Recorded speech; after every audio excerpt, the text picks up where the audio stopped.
Now this family unit of 6 all brought together again, as filthy as they may be in their current garb and lifestyle, just hold themselves amongst the glowing of distant fireworks going off, an unknowing celebration that the city holds for this family.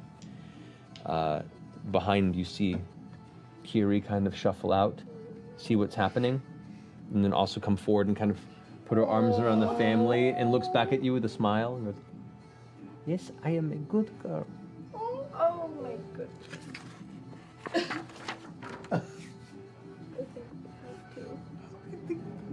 It's making me really This emotional. could be, I think this is this very could be our chance advantageous. to find a good home for her. Yes, yes. Kiri steps away from the group and looks at the rest of you and takes the dagger out and steps forward and goes, "The mighty Nine!" Kiri. You like these kids? Kiri? Okay. Yeah. Did you have fun Yeah. with them? You know, you spend enough time with us. Beauregard and I here almost died tonight. You're just a little girl. You should be playing with these kids, not playing with us. What about you, Mom and Dad? At this point, they're like barely paying attention. They kind of look back and say, I'm sorry, what? We have a request. A favor. In In return. exchange. Beauregard. No, I mean, you were nailing it. You were kind of did a Jinxies thing. Yeah. Ford kind of steps in next to you as well and goes, Yeah. "Look, no children should be without their parents. And we're happy to have brought you back together. So be more careful. Make sure that if you do anything that can put your kids at risk, don't." He looks over and defers back to you, Caleb.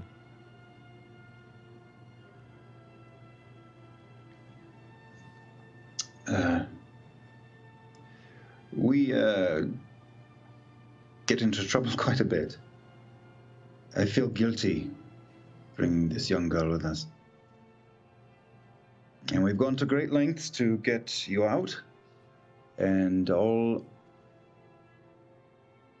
Well, I can't speak for the group, but all I ask is that you give this girl some parents. Ford's right. No child should be separated from their parents. Unfortunately, this little one was.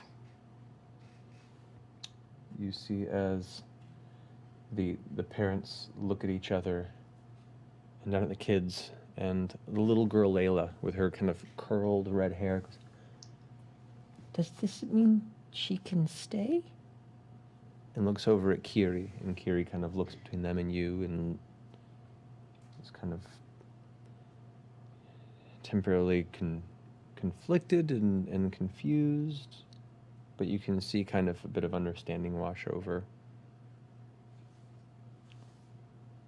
Kiri goes ahead and reaches over and takes from her pocket the dagger and steps forward and kind of turns it around, handle forward, and holds it out. You've learned. "Yes, I am very sweet." She reaches down instead and pulls out the music box and slowly kind of opens it after winding it.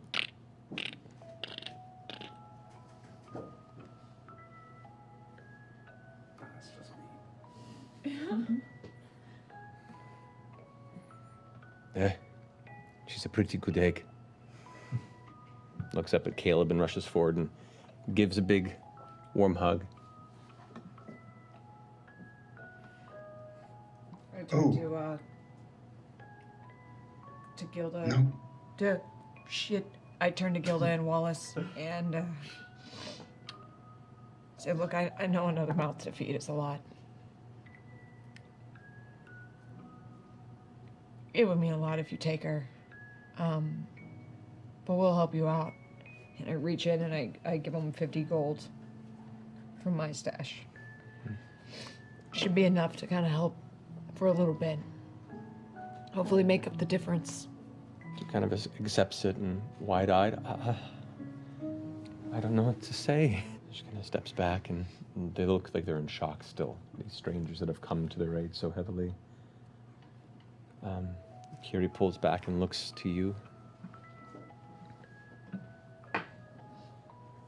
Don't eat humans, okay?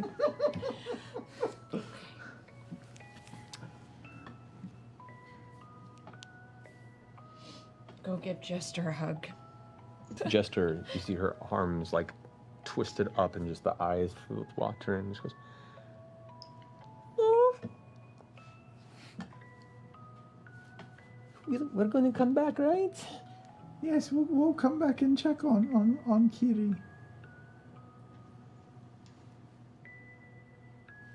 Be a good girl, Kiri. She gives a big hug and says, "Kiri, you're going to be so beautiful as you grow up, and this family's going to take care of you, and it's going to be your new mother and father, and you're going to have your whole family here for you. So just remember, no matter what's happening and what you're doing, the traveler is always looking over you, and we are always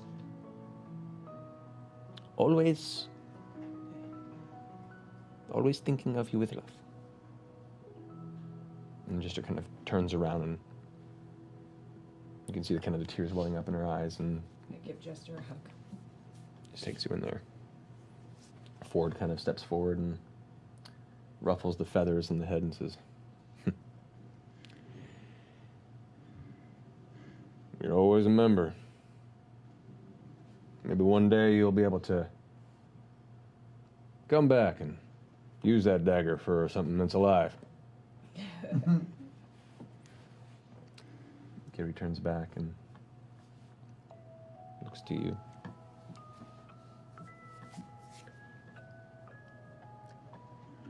Yes, so what's his name? I don't. I mean, I guess everyone knows at this point, so it's okay now. And just gives you a hug. Thank you for listening to us. Looks to Molly and kind of gives this kind of distant stare. I'm so glad we understand each other. Take care of them. Take care of them. And looks to you and just kind of comes up and cuddles against your chest where she had slept the night before, and kind of Scratching those feathers. the feathers kind of fluff fluff up a bit. Goodbye, Kiri. We will send you treasures from all of our travels. Okay. We will miss you very much. Kiri turns back and kind of steps aside the kids. And the family looks out and goes, "If there's ever the opportunity to pay this back or forward, we will. But thank you." You already are. More fireworks go off and the whole family looks up again. And there's a moment where the family as one single unit pulling Kiri into it. Gilda kind of looks at them and says, "It's been a long time since I felt the need to celebrate. How about we all wash up and go out and take you for flowers?" The kids brighten up, excited, and Kiri looks up and happily, curiously looks back. And they all kind of shuffle into the house. Last look as Kiri kind of looks back over her shoulder.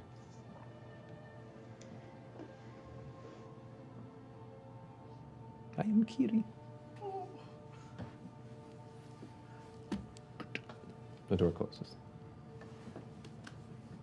That felt really good, guys. It did. It's nice being good people. That might be the first nice thing I've ever done. Explains why your face is doing that, I suppose. I don't know what this emotion thing is. It's weird. It's not a good look on you. It's probably isn't. Come on, let's go find a quiet place to sleep. I'm exhausted. Ford, as you're walking along back to your inn, goes, now I know you all did this because I asked you to. And you weren't sure if you wanted to. I just want you to know that's appreciated. You went out on a limb for me and these kids. And I'll remember that.